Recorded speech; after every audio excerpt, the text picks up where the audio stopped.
Hello everyone, I'm Jonathan. I'm Crystal. This is Garbage Horror Out of the Can. This go around we're talking about Scarecrows! Not literal scarecrows, the movie Scarecrows.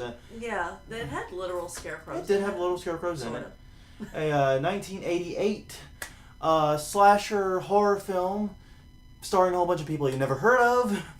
Characters that don't really get named, and plot doesn't go anywhere, and a lot of stuff that doesn't happen in this film. Yeah, that's pretty much why it can't be a full episode. Yeah, really, the reason we're not doing the full garbage is just really not enough for us to sink our teeth into with this one. To recap the plot really quickly, basically a gang of thieves pull off the most improbable and impossible heist in history. Yeah. I mean, they apparently, according to this movie, went in guns blazing and robbed the payroll office of a military base and got $3.5 million in cash. Yeah, because nobody on the military base had guns. Yeah. And apparently the payroll office of the military base carries a lot of cash. Yeah. As someone who's worked for the military, I always got paid in check. That's a good point. Who are these guys getting paid cash? So then, after the improbable robbery, they make an improbable escape by stealing a plane. Actually, according to the stock footage, they stole about 4 planes. Or 5, yeah. 4 or 5 planes. They stole a DC-10, according to the audio report, and apparently it couldn't be tracked by radar. They had to send helicopters out after a DC-10 plane. As apparently it went across country because Camp Pendleton, where the robbery took place, is in California, and the film was shot in Florida. So apparently they had one really long flight. Yeah.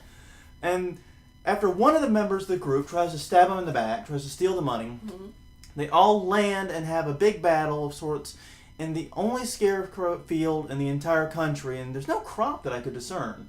Corn. Corn. Okay, we're growing corn. Yeah. Okay, I must not have seen the corn for all. He was eating the corn raw. Oh, that's right. Stalk. I must not have seen the corn in the field for all the scarecrows. I think I can be forgiven. Probably. But the only field in the world where scarecrows come to life and kill people. That's true. That is the only field where that happens, to my knowledge. There's probably another horror film in it. Actually, there's a sequel. Come across. Oh God. I guess what I'll be doing. I believe there's a sequel. There's a movie called Scarecrows 2. I didn't look up and see if it's an actual sequel. Anyway, so back to the story. Long story short, the bad guys, protagonists in this movie, and the 2 hostages they have start getting picked off one by one by the scarecrows. And the hostages are a dad and his daughter that are the only ones that know how to fly planes. And the daughter is supposed to be 12 years old, but I think the actress playing her must have been in her late 20s. Yeah. And she was easily the most annoying character in this movie because she was playing a teenager as an adult imagines a teenager to be. So she was whiny, annoying, didn't care about anyone but herself. And it's like in one scene early on, her dad gets killed. Yeah. And she drops that instantly. Well, not only that, but I mean, okay, they've just made her leave her dad at the plane, go with the bad guys at gunpoint. And she's worried about the stickers in her clothes and her hair. Yeah. And she's sitting there picking them out and putting on makeup. And that's not what you do when you're a captive. No, it's not. But, I mean, other than the plot holes, the gaping plot holes, even you can't fill adequately, Miss Plot Hole Killer. The worst part about this movie for me was just that it was so monotone. Yeah. I mean, it never felt like it picked up. It never felt like it slowed down. The characters never developed. No. I mean, they hinted at character development a couple times, but they're going to develop. No. They're going to. No. The closest one to developing was Corbin, I think was his name. Yeah, the guy with a cigar. Yeah. That's literally his character. Yeah. Guy with a cigar. Yeah, pretty much.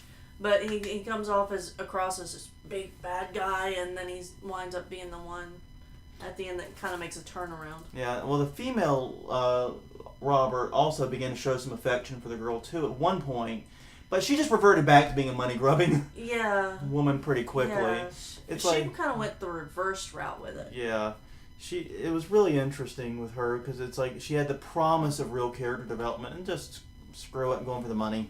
So real quick, do you want to talk about the Scarecrows? Okay, yes, they were a big part of this. They were actually the best part too. Yes, they were, because the Scarecrows had this ability to throw voices And so they would play mind games Mm-hmm. with the people that were walking around, which Yeah. is pretty cool. And that was something that was done in a lot of the 80s slashers films, but they did it really well here. Like, it was a great way to lure these people who were hiding in the safety of a farmhouse, Right. get them outside or get them to a part of the field where the Scarecrows were. Right. But they still kind of were disappointing in how they eventually were sort of beaten back a little bit. Yeah. They portrayed them as these invincible strongmen, and they kind of began to fall a little too easy for my taste. Yeah. I did like, however, how the Scarecrows also killed their victims. Yeah.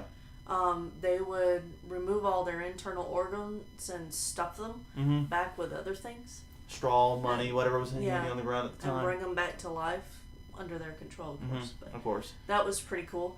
And they had also, some cool effects with that too, by the way. Yeah, the, they did. The bodies in various states of decompose and various states of hack-it-upness. I just invented a word, thank you very much. Were very cool effects there. And the Scarecrows, the main ones themselves, looked pretty cool Yeah, they too. did. Way better than the Scarecrow from Batman Begins. Just saying. Yeah, that Sad. was a disappointment. Sad but true, and you know it. But I mean, all in all, it's a very stock, very boring, very monotone film. It's not that it's so terrible we can't talk about it. It's just that it doesn't offer anything for us to really sink our teeth into and criticize. No, I think we've covered all the good and all the bad. And Yeah. this little... And this plot, too, is pretty much covered, too. Yeah. So, yeah, there's just not a lot there. So, Scarecrows, if you're really desperate for another slasher film, Watch something else. it's just not there. I'm sorry. No. I wanted to like it. I thought it was an amusing concept, but it just Yeah. they played it so poorly it didn't work. Well, you got anything else? Last minute thoughts? All right. Well, to wrap it up, I'm Jonathan, I'm Crystal. and this was Garbage Horror Out of the Can.